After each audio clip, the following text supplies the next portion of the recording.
بسم اللہ الرحمن الرحیم۔ السلام علیکم۔ آج ہمارا موضوع ہے قرآن مجید سے پہلی کتابوں میں حضور اقدس صلی اللہ علیہ وسلم اور صحابہ کرام رضی اللہ عنہم کا تذکرہ۔ عطا بن یسار کہتے ہیں کہ میں حضرت عبداللہ بن عمر بن العاص رضی اللہ عنہما سے ملا تو میں نے ان سے کہا کہ مجھے محمد صلی اللہ علیہ وسلم کی وہ صفات بتائیں جو تورات میں آئی ہیں۔ انہوں نے فرمایا بہت اچھا، خدا کی قسم تورات میں بھی آپ صلی اللہ علیہ وسلم کی وہی صفات بیان ہوئی جو میں قرآن مجید میں ہیں، چنانچہ تورات میں ہے اے نبی ہم نے آپ صلی اللہ علیہ وسلم کو گواہ اور بشارت دینے والا اور ڈرانے والا اور امیوں کی حفاظت کرنے والا بنا کر بھیجا ہے۔ آپ میرے بندے اور میرے رسول صلی اللہ علیہ وسلم ہیں۔ میں نے آپ کا نام متوکل رکھا ہے، نہ آپ سخت گو ہیں، نہ سخت دل، نہ بازاروں میں شور کرنے والے ہیں، اور نہ آپ برائی کا بدلہ برائی سے دیتے ہیں، بلکہ آپ عفو و درگزر سے کام لیتے ہیں۔ اور اللہ تعالیٰ آپ صلی اللہ علیہ وسلم کو اس وقت تک دنیا سے اٹھائیں گے جب کہ لوگ لا الہ الا اللہ کہہ کر ٹیڑھے دین کو سیدھا کر لیں گے۔ ان کے ذریعے سے اللہ تعالیٰ آندھی آنکھوں کو اور بہرے کانوں کو اور پردہ پڑے ہوئے دلوں کو کھول دیں گے۔ حضرت وہب بن منبع بیان فرماتے ہیں کہ اللہ تعالیٰ نے زبور میں حضرت داؤد علیہ السلام کو یہ وحی فرمائی کہ اے داؤد تمہارے بعد عنقریب ایک نبی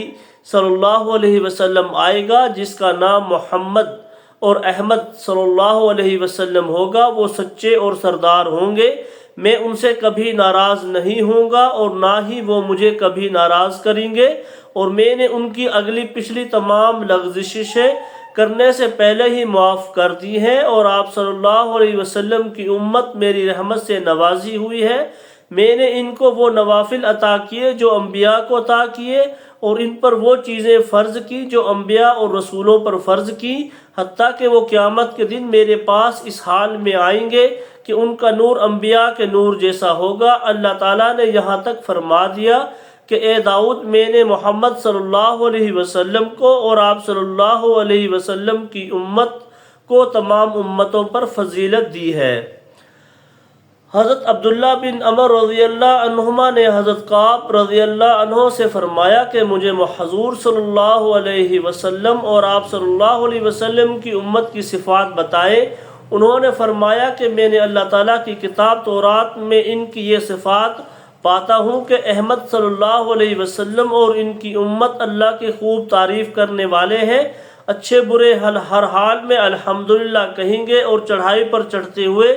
اللہ اکبر کہیں گے، اور نیچائی پر اترتے ہوئے سبحان اللہ کہیں گے۔ ان کی اذان آسمانی فضا میں گونجے گی، وہ نماز میں ایسی دھیمی آواز سے اپنے رب سے ہم کلام ہوں گے جیسے چٹان پر شہد کی مکھی کی بھنبھناہٹ ہوتی ہے، اور فرشتوں کی صفوں کی طرح ان کی نماز میں صفیں ہوں گی، اور نماز کی صفوں کی طرح ان کی میدان جنگ میں صفیں ہوں گی۔ اور وہ جب اللہ کے راستے میں جہاد کے لیے چلیں گے تو مضبوط نیزے لے کر فرشتے ان کے آگے اور پیچھے ہوں گے، اور جب وہ اللہ کے راستہ میں صف بنا کر کھڑے ہوں گے تو اللہ تعالیٰ ان پر ایسے سایہ کیے ہوئے ہوں گے۔ انہوں نے اپنے ہاتھ سے اشارہ کر کے بتلایا جیسے کہ گدھ اپنے گھونسلے پر سایہ کرتے ہیں، اور میدان جنگ سے یہ لوگ کبھی پیچھے نہیں ہٹیں گے۔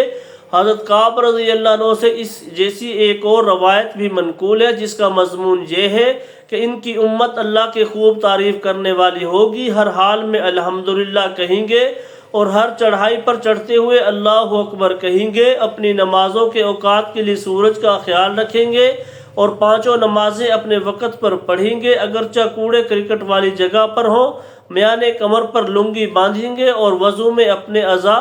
کو دھوئیں گے۔ جو کچھ پڑھا ہے اللہ تعالیٰ اس پر ہم سب کو عمل کی توفیق عطا فرمائے۔ السلام علیکم۔